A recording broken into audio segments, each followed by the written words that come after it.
Olá, José Carlos Pereira Júnior, Pereirinha, pediatra, saudações a todos.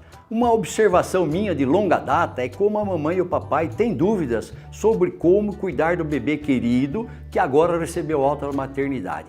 Quais são os cuidados?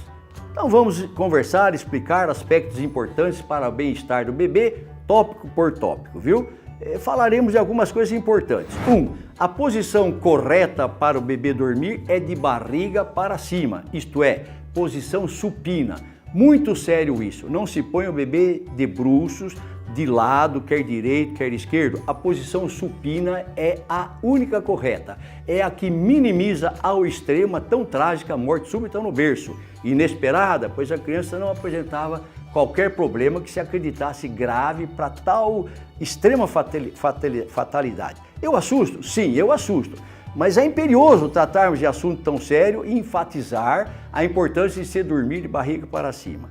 Não se deve usar travesseiro na criança pelo menos até uns 10, 11 meses de idade, e a superfície onde o arteirinho dorme deve ser firme, não ser fofa, e o berço deve estar sempre limpo, liso, sem objetos de brinquedo junto à criança.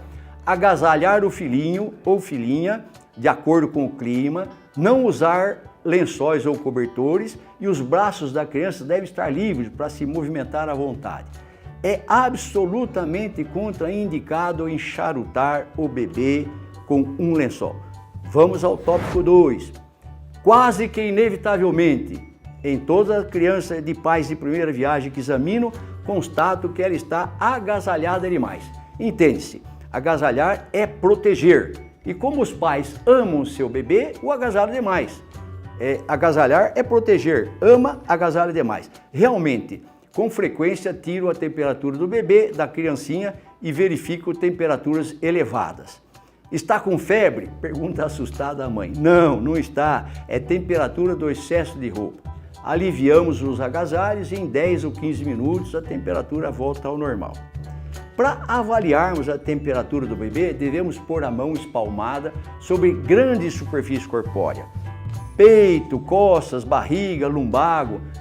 Não se põe sobre o pé, a mão, a fronte. Esses locais para se ver se o bebê está aquecido ou não são enganosos.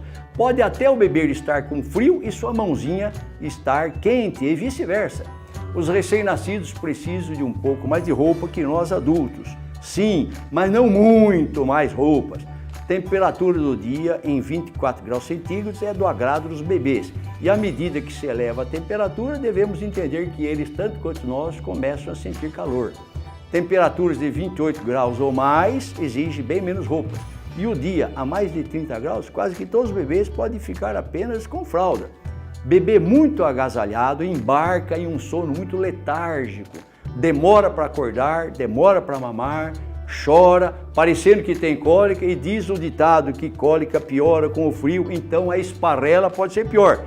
Pode ser feita mais esparrela ainda, isto é, os pais ou os avós, bem intencionados, como o bebê está chorando, acho que é cólica, agasalham ainda mais o arteirinho. Hiperaquecimento do bebê é também um fator de risco para a morte súbita, viu? O terceiro tópico é o quarto do filhinho.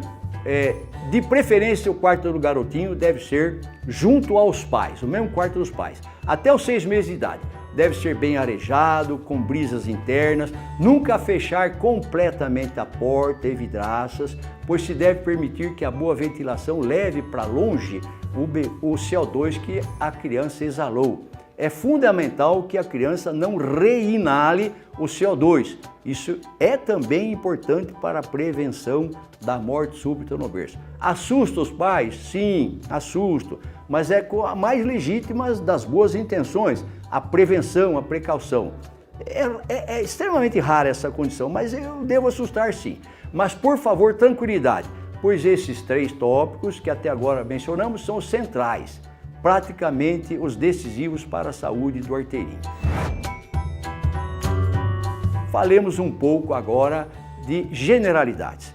A mamãe deve continuar tomando a vitamina que tomava durante a gestação enquanto está amamentando.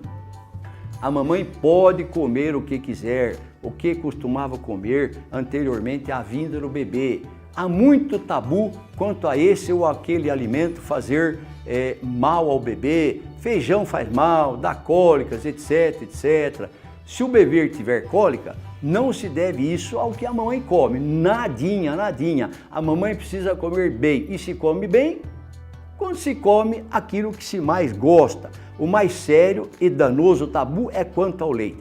Vai dar alergia à proteína do leite de vaca, dizem. Nadinha, nadinha. 2 a 3% dos bebês têm alergia ao leite. Mas isso ocorre quando o bebê tomar leite, ele próprio, ou fórmula de leite. O leite materno é rico em cálcio e é difícil repor esse cálcio sem a ingestão de alimentos lácteos. E se sair uma gotinha de sangue no cocô do bebê, saiba mesmo, é fissura anal em 99% das vezes. Não é a assustadora sigla APLV, alergia à proteína do leite de vaca. A mamãe pode continuar ingerindo leite e derivados. Alimentos ricos em cafeína, café, chamate, etc., em muita quantidade, deveriam ser evitados. Um chocolatinho? Pode. Um meio copo de cervejinha, bem geladinha? Pode. Uma pequena taça de vinho sem abusar? Pode. A mamãe teve 9 meses difíceis. Vamos agora judiar da mamãe com tabus tolos? A alimentação da arteirinha, o arteirinho, é sob demanda.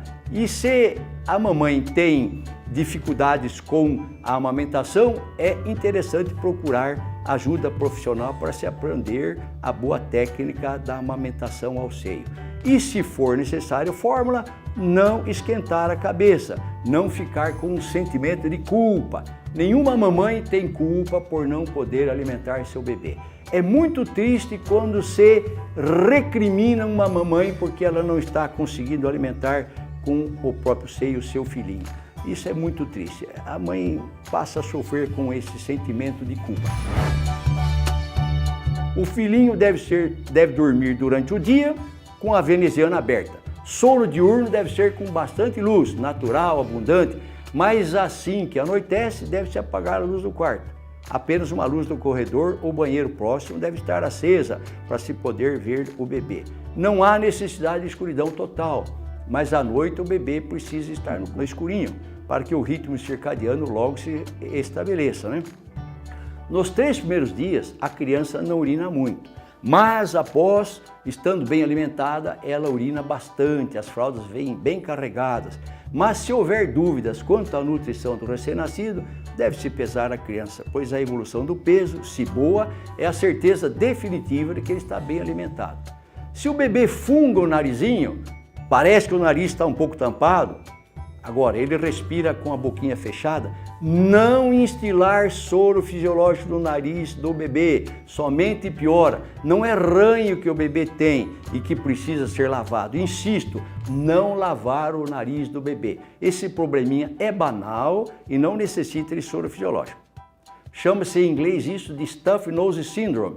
É a consequência dos hormônios placentários que da mamãe passaram ao bebê e que de vez em quando, ao serem liberados, eles ficaram presos no tecido adiposo do bebê, são liberados ocasionalmente e causam discreto edema da mucosa do nariz e causa esse funga-funga nasal. Ele ocorre com intermitência, dura minutos, a cerca de 1 horinha, perto de 3 meses, e esses hormônios que causavam esse problema se esgotam e essa chatice cessa. Há muita coisa a mais para conversarmos sobre os recém-nascidos, mas já passei alguns dados mais importantes. Em futuros vídeos, que espero que vocês assistam, se inscrevam no meu canal, por favor, ative o sininho. Eu espero em futuros vídeos, então, expor outros detalhes sobre cuidados com o bebê pequeno. Forte abraço a todos, obrigado!